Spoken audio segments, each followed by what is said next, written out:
સાબર dairy ખાતે પશુપાલકો વિરોધનો મામલો. Story report by Jitendra Solanki, Sabarkantha. આજે અમે સાબર ડેરી મુકામે સાબરકાંઠા અરવલ્લીના પશુપાલકો અહીંયા બધા આવી ચૂક્યા છે. ત્યારે આ પશુપાલકોની વેદના આ લોકોને ખબર નહીં પડતી કે એમની તકલીફ શું છે. બીજું કે અમારા અરવલ્લી અને સાબરકાંઠાના પોલીસ તંત્ર પર આ લોકોને ભરોસો નથી, એટલે એમને ખરીદીને 500 બોલાવવા પડ્યા. કેમ? અમે આતંકવાદી છીએ, અમે પાકિસ્તાની છીએ, અમારો હક લેવા માટે આવ્યા છે.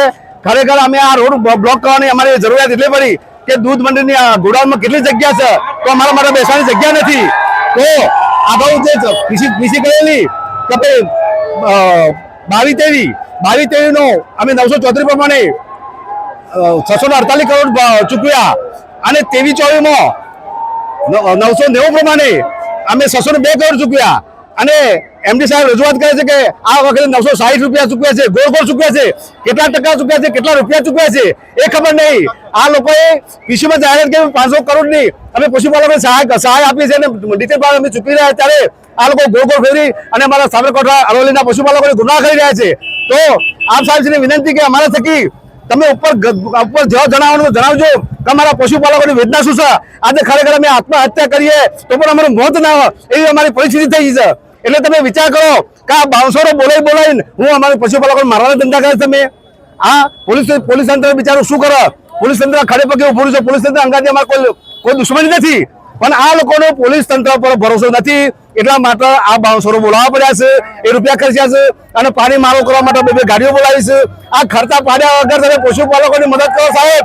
અમે બધા કશું માંગતા નથી. અને તો હજુ તમે બહાર નહીં આવો તો આગામી મોટો જાહેર રસ્તો અમે બંધ કરવા જઈ રહ્યા છે. આ જવાબદારી તમારી છે સાહેબ. બીજું બધું ના કહેતા મારા પશુપાલકની વેદના તમે સાહેબ આગળ પહોંચાડજો. અને અમારે 20% પાવા તો જોઈએ. ભાઈ આ સાબર ડેરી આગળ એટલે બધા ચક્કાજામ કર્યું છે, 500 બોલાવવામાં આવ્યા છે. અમે શું આતંકવાદીઓ છીએ? હવે મજબૂરી ના કરે આ નિયામક મંડળ, નહીં તો આગામી સમયમાં અમે એવો પ્રોગ્રામ આપવાના છે. સાબરદાન બહિરકાનો પણ અમે બહિષ્કાર કરીશું અને આગામી સમયમાં દૂધ બંધ કરવાની પણ ફરજ ના પાડતા, એટલે ચેતી જજો. દાડમના રેસ્ટ પીરિયડની બેસ્ટ માવજત ટ્રાઇકોમિલ, ફોસ્ફોમાઇસિલ અને ડોક્ટર માઇસિલ. શક્તિશાળી બેક્ટેરિયા, એક્ટિવ કાર્બન, માઇસિલિયા અને બધા જ પોષક તત્વોથી ભરપૂર ટ્રાઇકોમિલના ઉપયોગથી દાડમના પાકને મળશે સમતોલ ખોરાક. એક્ટિવ કાર્બન ધરાવતા ઉચ્ચ ગુણવત્તાયુક્ત ફોસ્ફેટિક ખાતર ફોસ્ફોમાઇસિલ દ્વારા દાડમનું વધુ ઉત્પાદન આપવા માટે છોડ બનશે સક્ષમ. ભારતમાં પ્રથમ માઇક્રોરાઇઝલ ફૂગ સાથે કુદરતી કેલ્સાઇડ અને ઉપયોગી સૂક્ષ્મ તત્વો તેમજ કુદરતી હોર્મોન્સનું મિશ્રણ એટલે ડોક્ટર માઇસિલ. ડોક્ટર માઇસિલના ઉપયોગથી તંતુ મૂળને પોષણ અને રક્ષણ મળશે અને સાથે જ પોષણયુક્ત દાડમના છોડની ઉત્પાદન ક્ષમતામાં વધારો થશે.